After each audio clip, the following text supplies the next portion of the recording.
Dios les bendiga, mis hermanos. Sean bienvenidos a la casa del Señor.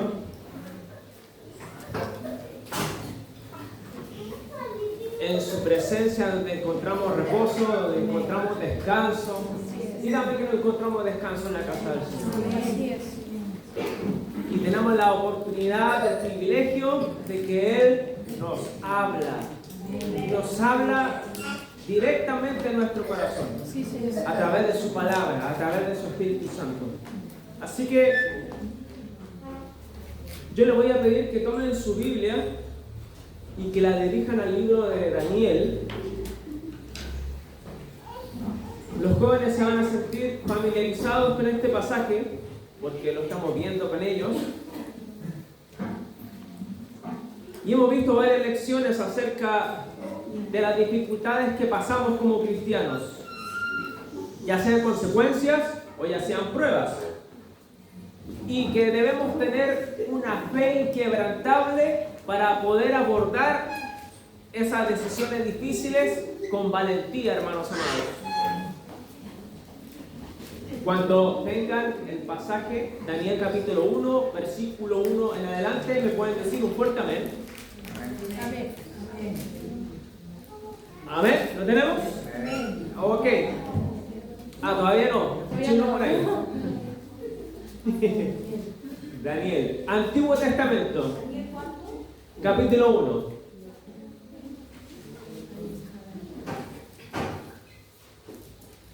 1. Muy bien. Lo leemos entonces. Amén. Excelente. Vamos. Abróchense los cinturones. Daniel capítulo 1, versículo 1 en adelante dice lo siguiente. En el año tercero del reinado de Joacim, rey de Judá, vino Nabucodonosor, rey de Babilonia, a Jerusalén y la sitió. Y el Señor entregó en sus manos a Joacim, rey de Judá, y parte de los utensilios de la casa de Dios, y los trajo a la tierra de Sinar. O sea, el rey de los babilonios se lo llevó a su tierra, a la casa de su Dios, y colocó los utensilios en la casa del tesoro de su Dios. Si usted se da cuenta, ahí Dios sale con minúscula, porque está hablando del Dios de los babilonios.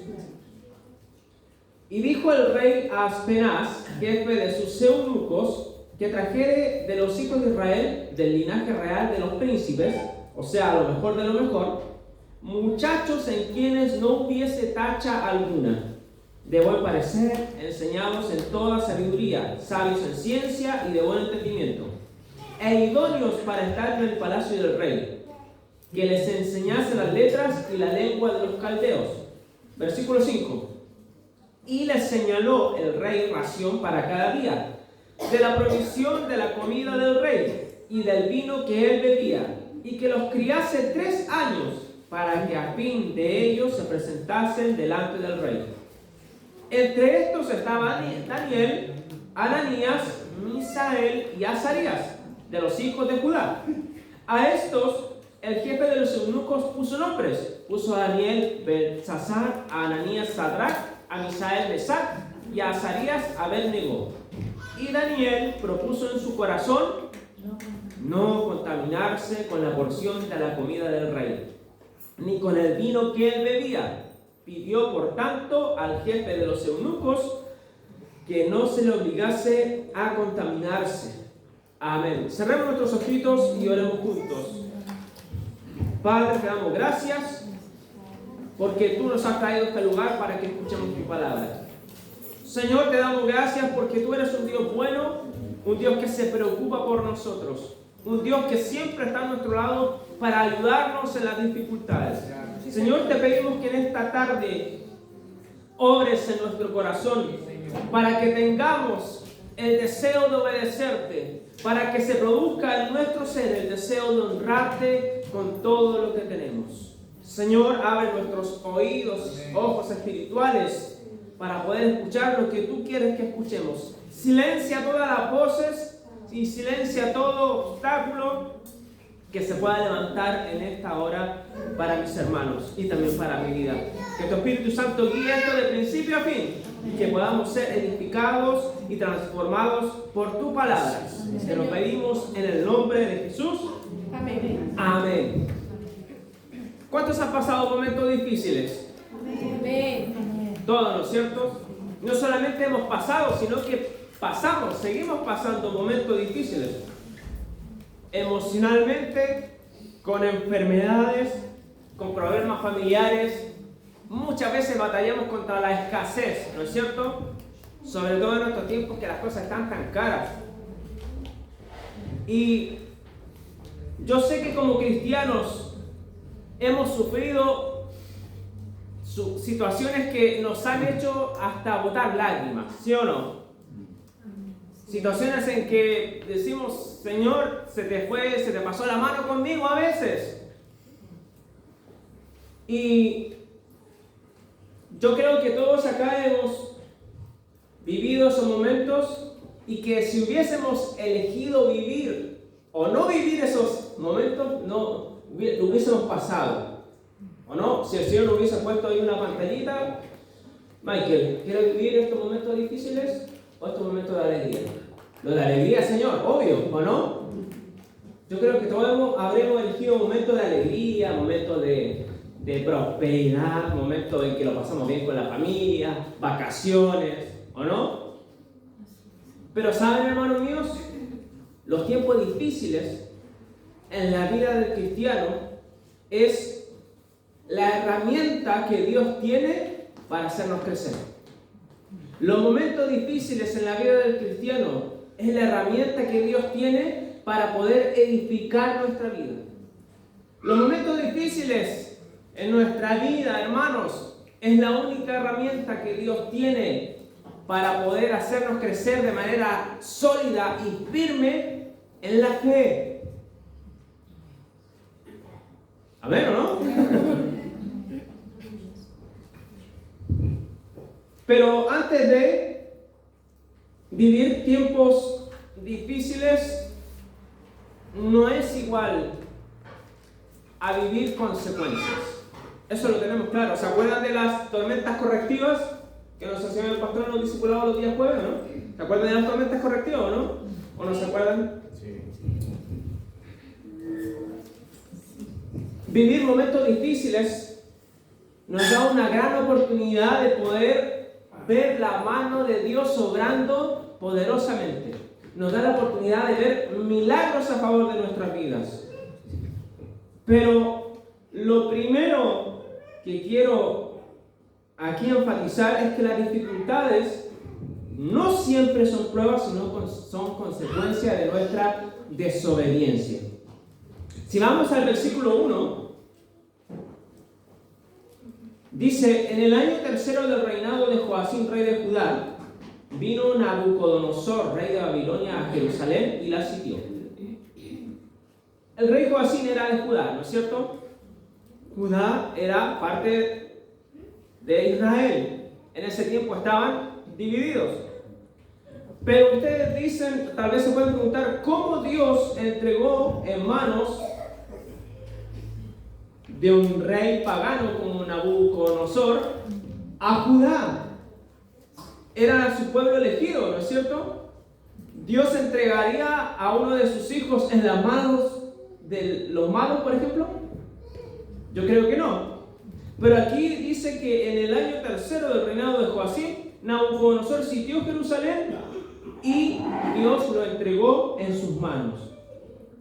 Más o menos para ubicarnos en un contexto histórico, la Escritura dice que el rey Joacim del reino de Judá había hecho lo malo delante de los ojos de Dios.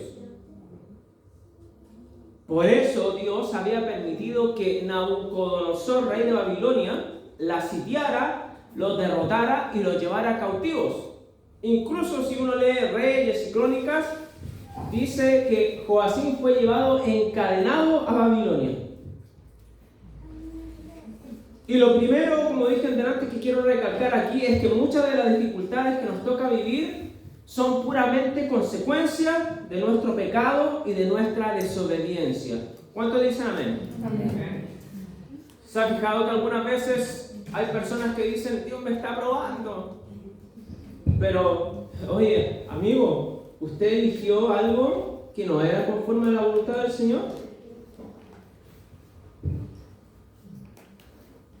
Son como esa tormenta que vivió Jonás antes de ir a Nínive. ¿Se acuerdan cuando Dios le dijo a Jonás, anda para allá? Pero Jonás dijo, no, me voy para acá. Dios le dijo a Jonás, di esto, y Jonás dijo, no, no quiero, me voy de aquí. Y cuando estaban en ese barco, dice que se levantó una tormenta y Jonás estaba ahí y los marineros lo lanzaron al mar. ¿Se acuerdan de esa historia, no es cierto? Son esas tormentas que vivió Jonás. Son el resultado de nuestra desobediencia y de preferir nuestros intereses y deseos por sobre la voluntad de Dios y por sobre lo que Él nos manda. ¿Has escuchado algunas veces esa expresión? Señor, mira la mujer que me diste. Yo creo que sí, porque todos se rieron. Pero ¿me permiten un momento? Gracias. La mujer que mi suegra él me dice, yo fui el único que te va a ver. Amén. ¿Has escuchado a veces esas frases? El hombre que me diste, Señor. En esos casos el Señor dice, ¿te dije yo que te metieras ahí? ¿Te dije yo? ¿Acaso no te mandé a salir de ese lugar? ¿Acaso no mandé a tus pastores? ¿Acaso no mandé a los líderes? ¿Acaso no mandé a hermanos maduros que te dijeran que salieran y no hiciste caso? Es muy diferente, hermanos, cuando Dios te lleva al desierto que cuando tú te vas solito. Consecuencias de nuestro pecado. Y si desobedecemos conscientemente a la palabra de Dios y tomamos las decisiones de acuerdo a nuestros propios deseos, solo una persona ilusa esperaría que todo le saliera bien. Y el reino de Judá, hermanos amados, estaba viviendo esas consecuencias. En el versículo 1, fue tomado prisionero por Nabucodonosor. Consecuencias del pecado, consecuencias de no obedecer a Dios, consecuencias de no honrar a Dios, consecuencias de la idolatría. El rey babilónico mató a su gente, los babilonios violaron a sus mujeres, destruyeron sus ciudades y se los llevaron cautivos. Y aparte robaron lo más valioso que ellos tenían, parte de los utensilios de la casa de Dios. ¿Qué valioso tiene hoy, hermanos, en su vida? Tal vez su familia, sus hijos, tal vez su paz. A veces tenemos cosas tan valiosas que creemos que son normales. Hace muchos años yo trabajaba con una persona y esta persona estaba tan endeudada que él no podía dormir en las noches. Y yo cuando llegaba a mi casa decía, Señor, gracias, porque puedo dormir tranquilo y puedo despertar tranquilo. Y no tengo el miedo de que vengan a golpearme la puerta y me vengan a sacar la cama de debajo. ¿Por qué ha pasado? Hermanos, hay veces que perdemos cosas valiosas en nuestra vida por ser desobedientes. ¿O no? ¿Qué cosas crees que has perdido en el camino por causa de la desobediencia? Pero ¿saben lo bueno? Que en esos casos debemos tomar una decisión. Tenemos que ser valientes. Tenemos que ponernos bien los pantalones, como lo hizo el hijo pródigo. Nosotros podemos criticar al hijo pródigo por muchas cosas. Pidió la herencia del papá, malgastó su dinero, lo gastó absolutamente todo, y era una gran herencia. Terminó dándole comida a los cerdos, terminó en la pobreza absoluta, pero él, en un momento de su vida, tomó una decisión. Él valientemente dijo: me voy a levantar, voy a ir a la casa de mi padre, y como decía ese programa que era en el 13, contra viento y marea, no importa lo que diga la gente, no importa si los hermanos me apuntan con el dedo, no importa si mi propio hermano me da tal vez de golpes, no importa si mi propio papá me reta, no importa si los trabajadores de mi papá me humillan, yo me voy a levantar de aquí y voy a ir a la casa de mi padre, voy a volver, porque ahí yo encuentro seguridad. Sí, Señor.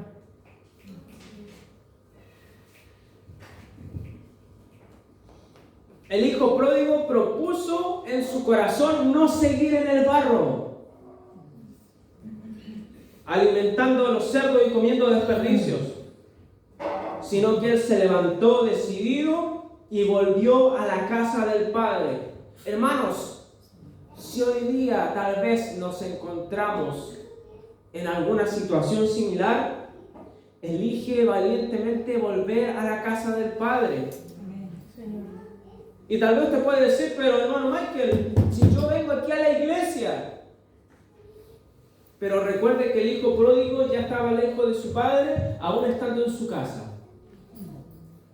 El pueblo de Israel, aún saliendo de Egipto, tenía a Egipto en su corazón.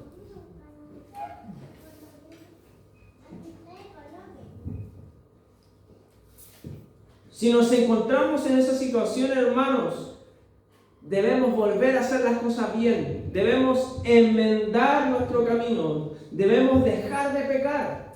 ¿Sabe, hermano? No es suficiente decir: yo quiero hacer las cosas bien. Es necesario dejar de pecar y volver al Señor. Da lo mismo si te apuntan con el dedo. Total, van a hablar de ti por sí o por no. ¿O no?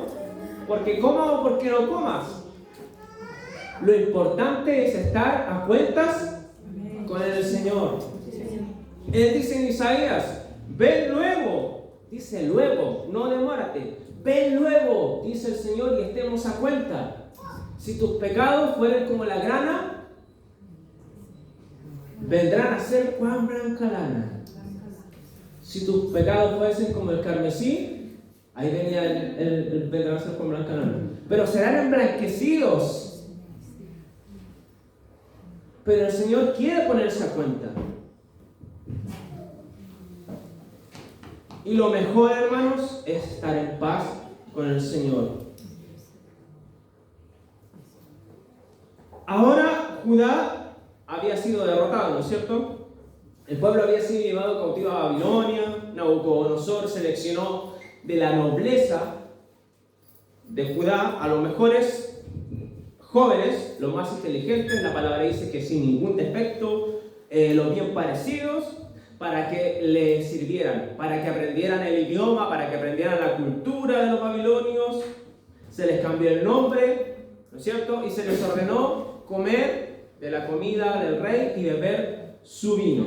Entre estos cientos de jóvenes, o tal vez miles de jóvenes, estaban Daniel, Ananías, Azarías y Misael.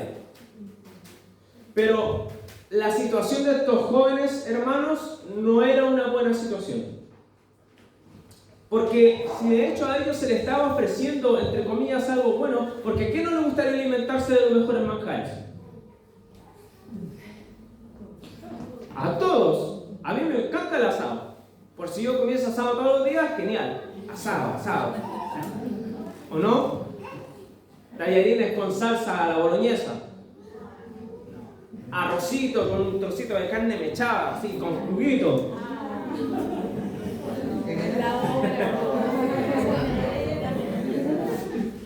¿Sí o no? Pero ¿saben?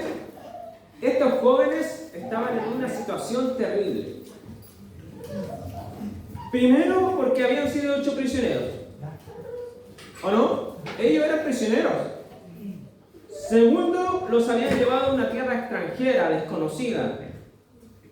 Pero también le habían matado a su gente, hermanos. los habían separado de sus familias. Y no solo eso, estos jóvenes habían sido castrados para no tener descendencia. ¿Cuántos quieren tener familia acá? Los babilonios habían castrado a estos jóvenes para que no tuviesen ninguna descendencia. Pero no solo eso, les estaban obligando a aprender y a practicar la cultura pagana para servir a un rey pagano. Les estaban robando su identidad, hermanos, no solamente nacional. ¿Qué se pondría aquí la camiseta argentina? Les estaban robando su identidad, no solamente nacional, sino religiosa, cambiándole los nombres que tenían significados de sus dioses babilonios. Entonces prácticamente los estaban borrando del mapa para convertirlos en alguien que ellos no querían ser. Y muchas veces, al igual que estos jóvenes, hermanos, somos arrancados de un lugar de paz, de un lugar de comodidad, de un lugar de tranquilidad, y somos transportados a un lugar difícil, a un lugar hostil, a un lugar desértico. Y no entendemos el por qué. Muchas veces decimos: Señor, ¿por qué me está pasando esto? ¿En qué te he fallado? ¿Me estás castigando? Porque nosotros tenemos ese pensamiento de que cuando nos pasa algo malo creemos que Dios nos está castigando. ¿A cuánto no le ha pasado eso? Señor, ¿qué hice ahora? ¿O no? Pero no, hermanos amados. Si tú le has sido fiel al Señor, si tú le has servido y estás pasando por situaciones difíciles, te encuentras en medio de una prueba. Simple. ¿Sabe lo bueno de esto? ¿Sabe lo bueno de esto, hermano? Que esa prueba tiene un propósito aún más grande que tu sufrimiento. Y Dios no te va a dejar solo. Sí, Señor. Muchas veces vivimos tiempos de escasez. Pero ¿sabe? Vivimos esos tiempos de escasez para poder ver la gloria de Dios en nuestra vida. Muchas veces vivimos enfermedades, pero las vivimos ¿para qué? Para poder ver la gloria de Dios en nuestra vida. Muchas veces vivimos situaciones difíciles, complicaciones familiares, pero las vivimos para ver la gloria de Dios en nuestra vida. Y todo lo que vivamos en el Señor es para ver su gloria en nuestra vida, en su iglesia. Dígame, ¿cuántos no han sido edificados cuando un hermano viene y cuenta su testimonio? O cuando tú estás pasando algo difícil y viene un hermano y te dice: yo también lo pasé y el Señor obró así en mi vida. Uno se siente fortalecido y dice: Señor, no estoy solo. Tal vez mi barca se está hundiendo, pero tú estás conmigo, Señor. Y a veces creemos que Cristo ahí se quedó dormido, como los discípulos. Pero la palabra dice: no se adormecerá ni se dormirá el que guarda a Israel. Él no está dormido, simplemente estás en medio de una prueba.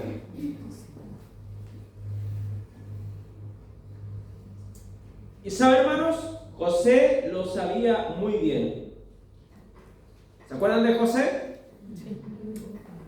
En Génesis 45:5 dice lo siguiente: ahora pues, no os entristezcáis, ni os pese de haberme vendido acá, porque para preservación de vida me envió Dios delante de vosotros. Para más o menos ubicarlos en la historia de José, sus hermanos le tenían envidia y lo tomaron, lo golpearon y lo vendieron de esclavo a Egipto, ¿cierto? José llega a Egipto, llega a la casa de Potifar, el Señor hace verle a José que él estaba con él y todo lo que José hacía prosperaba. Pero el enemigo siempre se levanta. Entonces viene la esposa de Potifar, que no era una esposa, no debe haber sido una esposa común y corriente, debe haber sido, no sé, como algún hombre que yo una Kardashian, no sé. Debe haber sido una mujer imponente. Y trató de tentarlo. José arrancó, pero lo culparon, él siendo inocente, y lo metieron a la cárcel. Algunos eruditos dicen que José estuvo 13 años en la cárcel, antes que el faraón pidiese verlo. Y antes de que pasara todo lo que tenía que pasar él en su vida. Y José, hermano, fue prosperado y entendió que todo lo que pasó fue por un propósito mucho más grande, hasta de su propio dolor. Y ese propósito era salvar a su familia, que más tarde se convertiría en la nación de Israel. José sufrió por muchos años, pero al final él dijo, como lo leímos en el versículo, cuando se junta con sus hermanos, porque José pudo haber dicho, córtenle la cabeza a todos estos tipos, ellos me vendieron, ¿sí o no? ¿Cuántos hermanos aquí les cuesta perdonar? No, levanten la mano. El perdón, hermanos, es fundamental, no es fundamental en la vida de nosotros. Si tú eres un cristiano que no sabes perdonar, entonces no has conocido a Dios. Las cartas de Juan dicen, si tú dices que amas a tu hermano y no es así, entonces no has conocido a Dios. Porque Dios es amor. Pero José, al pasar por todas esas penurias, al final se dio cuenta de que Dios había permitido todo lo que él había pasado porque él había un propósito mayor detrás de eso. No solamente él bendijo a su familia y salvó a su familia, sino que él también fue prosperado, fue edificado, creció espiritualmente. Y como lo decía en un principio, la única manera de nosotros poder crecer espiritualmente es pasar por situaciones difíciles. ¿A quién le gusta pasar por situaciones difíciles? Pero es la única manera, hermanos.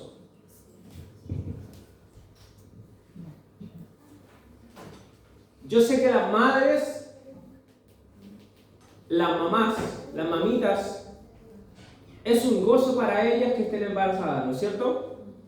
Los hijos, para uno, son lo mejor. Pero hay embarazos que son súper complicados. Muchos dolores, se le hinchan las piernas a las mamitas, se le hinchan los pies, ¿no es cierto? Pasan 9 meses, entre comillas, de sufrimiento. Pero díganme que después, cuando no le ponen a la criatura ahí, dicen, todo ese dolor que pasé, da lo mismo, porque esto es mucho más grande. Así es el propósito que Dios tiene con tu vida cuando pasas una prueba. Después vas a mirar para atrás y vas a decir, gracias. Gracias, Señor, me dolió, pero gracias, porque lo que yo gané contigo es mucho más grande que esto. Cuando pasamos por pruebas, hermanos amados, hay requisitos también fundamentales que todo cristiano debe tener. Y el primero es decidir andar en santidad. Sin santidad, nadie verá al Señor. Ser fieles a Dios, tener fe en Él, porque sin fe es imposible agradar a Dios, porque es necesario que el que se acerca a Dios crea que le hay y que es galardonador de los que le buscan. Y José, Daniel decidieron mantenerse puros y fieles al Señor, sin importar las consecuencias que pudiesen pasar. En una situación, hermanos, donde muchos tal vez habrían renegado en contra de Dios, ellos permanecieron firmes porque tenían fe en el Dios que conocían. Y saben, hermanos, muchos reniegan por tan poco. Tenemos misioneros que van a campos extremadamente difíciles, en donde si los pillan les ponen una pistola en la cabeza y los matan. Y muchas veces nosotros reclamamos porque estamos luchando y se nos acaba el gas. Nos sale la abuela Reclamamos muchas veces por tan poco y no somos agradecidos. Pero ellos, hermanos, tenían fe en el Dios que conocían. ¿Conocemos a Dios? ¿No es cierto? ¿O no lo conocemos? ¿Cuántos tienen fe en Dios? ¿Estás seguro? Yo quiero que vayamos al libro. No, mejor yo solo leo. Les cuento la historia mejor en Ruth. ¿Han escuchado hablar de Ruth? ¿De Noemí? Noemí salió de Judá, de Belén, con su familia y regresó vacía, ¿o no? Ella vivió un tiempo tremendo de escasez, de dificultad, de luto.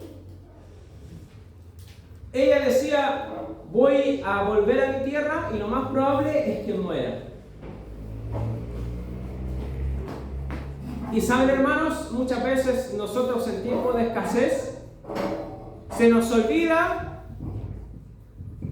que hay un Dios que nos sostiene. Y yo quiero brevemente, 5 minutos, hablar de esto porque creo que es necesario enseñar a la iglesia.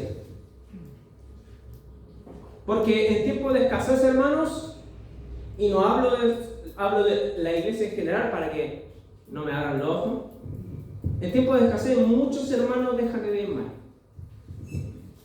Muchos. Pero es que, hermano Michael, pero si nos hace falta el dinero, ¿cómo usted cree que yo? Sí, pero el Dios al cual nosotros servimos es dueño de todo. Salmo 24:1, de Jehová es la tierra y su plenitud. Salmo 50, versículo 12, porque mío es el mundo y su plenitud. Colosenses capítulo 1, verso 16, porque en él fueron creadas todas las cosas, las que hay en los cielos y las que hay en la tierra, visibles e invisibles, sean tronos, sean dominios, sean principados, sean potestades. Todo fue creado por medio de él y para él. Y el texto más conocido de este tipo es: mía es la plata y mío es el oro, dice Jehová. Pero ¿saben? Son textos. ¿Saben qué enseñan estos textos? Que Dios no necesita nuestro dinero. Dios no necesita nuestros bienes. Dios no necesita nuestros autos ni nuestras casas, porque todo es de Él. Y esta iglesia se ha caracterizado por jamás meterle la mano en los bolsillos a los hermanos. Jamás. Nunca. Pero se debe enseñar acerca del propósito del diezmo. ¿Y sabe cuál es el propósito? Porque algunos dicen que es un mandato, algunos dicen que es un principio, que es algo más alto que el mandato. Pero lo que Dios realmente quiere de nosotros, ¿sabe lo que es? Excelente, nada. Que confiemos en Él. Que confiemos en Él. Porque si decimos que conocemos a Dios, ¿sabe lo que usted hace cuando se guarda el dinero que sea? Por ejemplo, no sé, 30,000 pesos. ¿Sabe lo que está haciendo? Está diciendo: Señor, estos 30,000 pesos me van a suplir más que tú. Este dinero es más grande que tú. Este dinero me va a proteger más que tú. Por eso me lo guardo.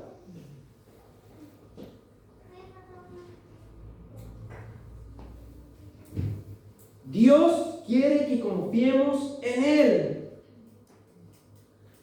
Y para eso tenemos que tener valentía, confianza. Porque, ¿sabe, hermano? Yo sé que no es fácil. Porque yo también pasé por ese proceso por muchos años. Pero si queremos ver la mano de Dios obrando milagros en nuestra vida, debemos decidir activar nuestra fe. ¿Sabe que hay mucha gente que anda buscando milagros fáciles? Van de iglesia en iglesia, donde hay más luces, donde hay más música, queriendo ver milagros. Pero el verdadero milagro, hermano, es que usted confíe en el Señor y que lo conozca.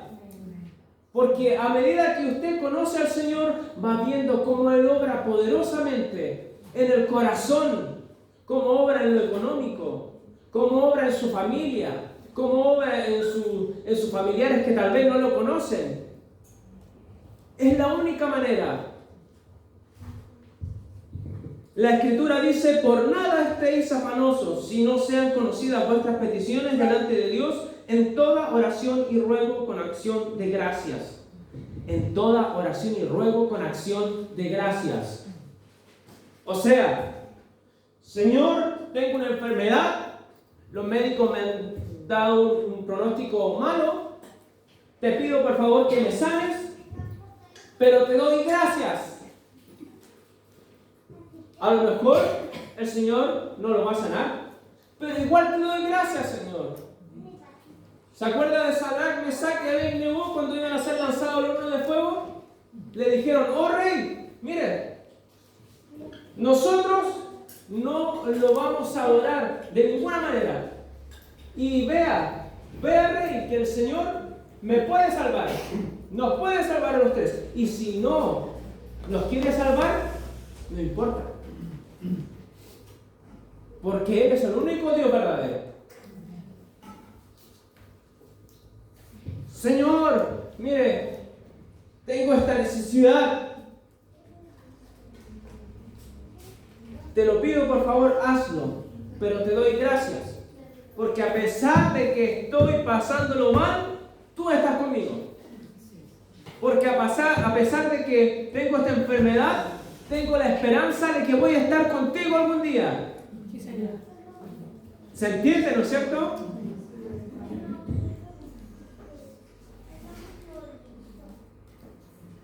Sean conocidas vuestras peticiones delante de Dios en toda oración y ruego con acción de gracias. Y la paz de Dios, ¿de quién? De Dios. De Dios, que sobrepasa todo entendimiento, guardará vuestros corazones y vuestros pensamientos en Cristo Jesús.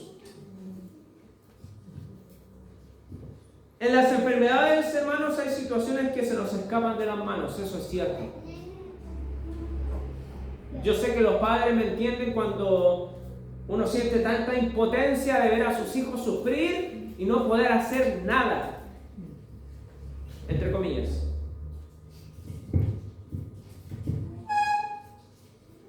Solamente orar, esperar y confiar en el Señor.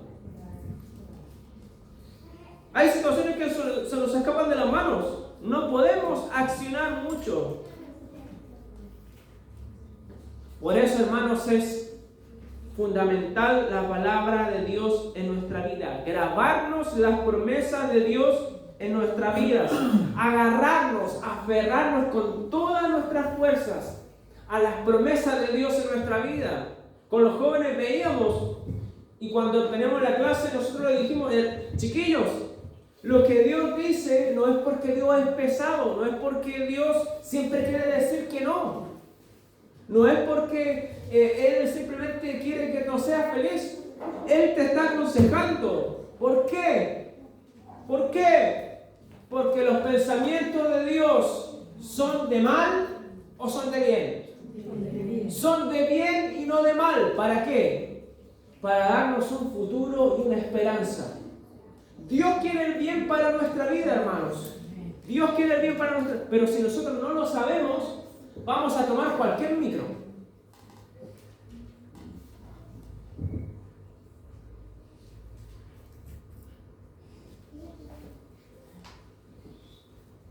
Dios quiere sanarnos. Si Dios quiere sanarnos cuando estamos enfermos, gloria a Él. Amén. Amén. Pero ¿qué pasa si Dios no quiere sanarnos? Amén. Gloria a Él. Pablo decía: por un lado me conviene, me conviene irme con el Señor, porque así estoy con Él al tiro. pero por un lado me conviene también estar con ustedes porque así también Él me usa para edificarlo. Pero yo prefiero estar con Cristo. Si usted lee la historia de la iglesia y de los mártires, usted se va a dar cuenta de que cuando los cristianos iban al circo romano a ser devorados por los leones, aunque parezca mentira, los historiadores dicen que ellos iban cantando felices, porque tenían la esperanza de que se iban a encontrar con Cristo. Si en la enfermedad Dios no nos quiere sanar, gloria a Él, porque tengo la esperanza, como Job decía. ¿Qué decía Job? ¿Se acuerdan, no? Él decía: yo sé que mi Redentor vive y al fin se levantará del polvo. Y después de deshecha mi piel, ¿qué dice? En mi carne he de ver a Dios. Y hermanos, y Cristo venció a la muerte y nos ha dado vida juntamente con Él. Tenemos el poder, hermanos, la oportunidad de decidir valientemente confiar en Dios con la ayuda de su Espíritu Santo y ver los milagros de Él en nuestra vida. Pero ¿sabe? Debemos confiar por medio de su palabra. Y lo que salga, el resultado que salga, gloria a Él. En la escasez, en la enfermedad, Pablo decía: ¿quién nos separará del amor de Dios? Tribulación, angustia, hambre, desnudez, peligro. Y él le agrega en esos tiempos: o espada, porque a ellos sí los mataban. Él decía: ni lo alto, ni lo profundo, ni los ángeles, ni principados, ni potestades, ni ninguna otra cosa creada nos podrá separar del amor de Dios. Antes de todas estas cosas, somos más que vencedores en Cristo Jesús. Y ese más que vencedor, usted ve un atleta, ayer fue la final de la Champions, la ganó el Real. Usted ve a los tipos levantando la copa. Ellos son vencedores en su deporte, pero la palabra nos dice que nosotros somos más que vencedores. Por medio de Cristo Jesús. Entonces, hermanos, sea el resultado que nos dé en nuestra vida, el Señor está ahí con nosotros para vencer, para darnos fuerza, para sanarnos, para levantarnos. Y si no es su voluntad, estaremos con Él para siempre. Y listo. Nos adelantamos a los demás.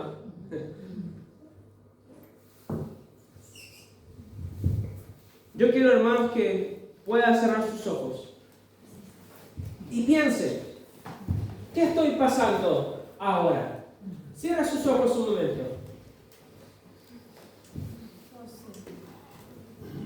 La última. Cierra sus ojos un momento y piense: ¿qué es lo que estoy pasando? ¿Cuál es la situación difícil que me agobia, que me oprime? ¿Es la falta de algo? ¿Tengo necesidad de algo que aún Dios no me suple? ¿Estoy esperando algo? ¿O tal vez esa escasez no me está alcanzando para fin de mes?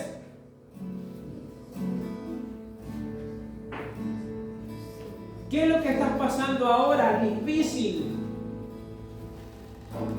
Yo quiero decirte que ese Dios está contigo. Y ya sea una prueba o ya sea algo, una dificultad por tu propio pecado, el Señor igual está contigo. Y no estás solo, tienes una familia espiritual. Si tú quieres reordenar tu vida, aléjate del pecado y te aseguro que el Señor te va a levantar como nunca antes lo había hecho por tu vida. Y si estás pasando por una prueba, si le has servido al Señor siempre, si has sido fiel a su nombre, créeme que Él está ahí como poderoso gigante, como un padre celoso de sus hijos, para defenderte, para protegerte, para suplir cada necesidad que tú necesites en este momento. Pero debes confiar, debes dar ese paso de fe.